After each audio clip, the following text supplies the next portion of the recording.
Hi beautiful, it's Kate, and in today's video I'm doing something that I've never considered doing. I never thought I would do. As you guys know, a lot of my channel is based on mental health and lifestyle type things, where I sometimes talk about things that people are uncomfortable talking about. This is another video along those lines. If you've watched me for a little while or you've seen other videos, then you may know that I lost my uncle to suicide when I was 8. I actually wanted to get more into the story of not his story, but my story, and how it affected me when I was younger and how it made me who I am now. Let's get into that. So when my uncle had taken his own life, my mom found out and she had someone bring her to where he was, and me and my sister just sat and cried, and then my neighbor came over and my grandma came over to watch us and take care of us and make sure we were okay. And out of nowhere I just got this feeling where I was like, I need to write him something. I need to talk to him. I think that's amazing that an 8-year-old had that coping skill and knew to do that. I think that's really, really awesome. And it was a really healthy way to deal with it. And that's similar to what I do now, even though people think it's crazy that I come on here and I blast my whole life, everything that's ever gone wrong, everything that's gone right. I have documented it and I'm okay with talking about it, so if anyone asks me anything, I am an open book, and that's just me. So people think that that is insane, that I'm so okay with talking about anything that's happened. My life is not a secret.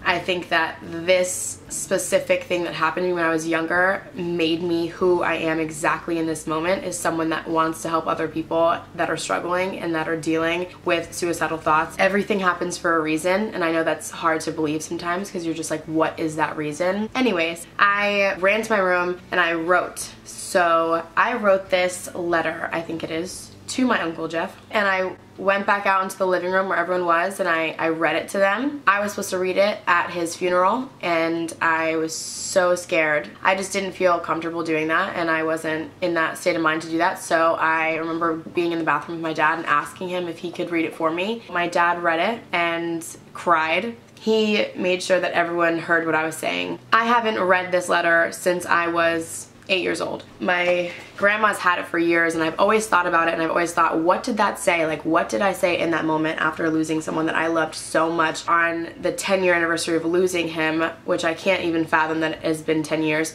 I messaged her and said, can you please try and look for the letter that I wrote Uncle Jeff? She mailed it to me right away, and I got it, and I haven't opened it. I don't know what is in this, and I don't know how silly it's gonna be or what I was thinking, but I wanted to share this moment with you. This is the letter. We'll get into it now. Dear Jeff, Jeff Olson in 11/6/07 has passed away and is still in all of our hearts, now, later, and forever. And he was an amazing person who was loved from now and ever, and he was the only person that called me Peppermint Patty, and I'll remember that forever. He was the one who always made me laugh, no matter if it was sad, funny, or happy, and he was the best. Jeff, and then I put under it a little arrow, and I said, I miss you. Love, Caitlin Peppermint Patty Lynch. That's all I wanted to say to him. Was he was a person that was loved forever and ever and ever. Just the first thing I had to say was, I love you. And I just need you guys to know that. Even if you think that like nobody cares, somebody does. I care. I care that you're alive, and I care that you're here right now. I never want to stop talking about it. Not him specifically, but I never want to stop talking about the fact that suicide is real and people are struggling.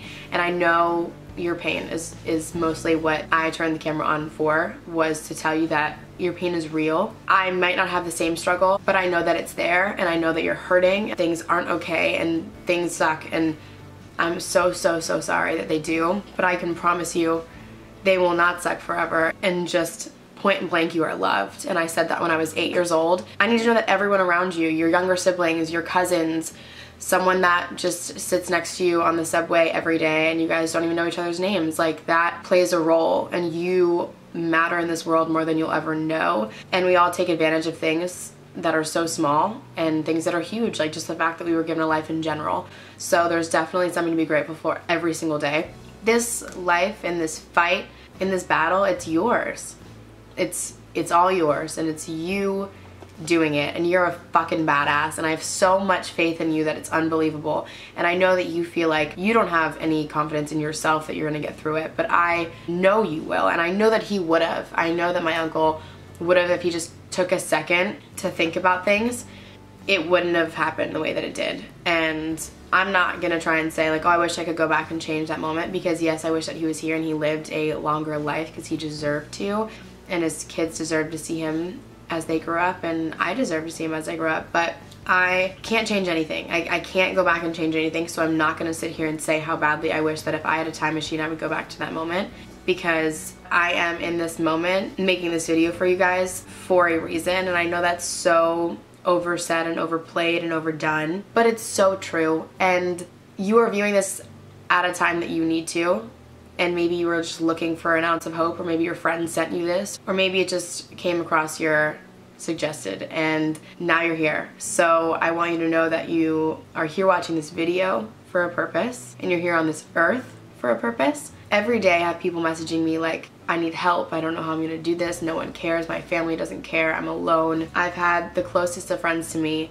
confide in me and tell me, I need you to take this knife, because I don't feel safe around it, around myself. I've had calls from people that I'm very close to, just like, this is it, I'm done, I can't do it anymore.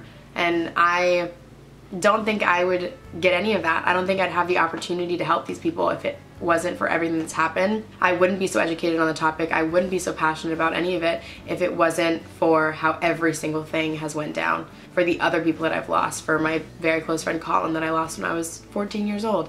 I have so much love in my heart for you, because I was taught that every life matters, and like, you are going to get through whatever you're going through, because no matter what it is that you're struggling with, it's so minuscule compared to the rest of your life. And I know that sounds terrible, because I don't mean to undermine the fact that you're getting bullied, or the fact that you've had a miscarriage, or the fact that your dad passed away, or the fact that your boyfriend cheated on you. Whether it's a small thing or it's a huge thing, it's thrown your way for a reason. Sometimes I go back and watch my own videos like, Katie, what are you doing? Like, you are sitting here wanting to end your life or to hurt yourself, and it's like, look, somebody cares. I care about me, and sometimes I forget that I care about me, so I don't want you guys to ever forget that I care about you. I know that you're gonna be happy, and no matter how sad you are, no matter how much you're sobbing right now, I know that you're going to smile and laugh and light up this otherwise dark world with yourself. I just want you to know that you're important, and I don't think that people tell you enough, and I think that we're all scared of loving people so much and loving ourselves, and it's like, that's all the world needs, is just a little bit more of that. I woke up and I was like, I need my subscribers and whoever is viewing this video to know that they matter, because you do, because everybody does.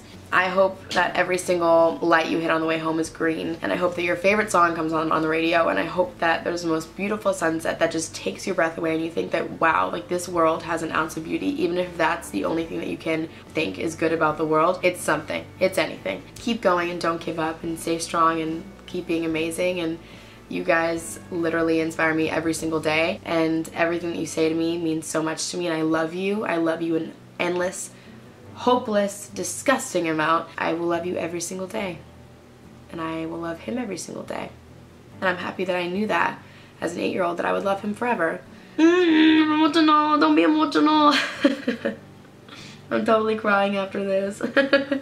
I will see you very soon, and I hope you have a good day, night, and life. Mwah.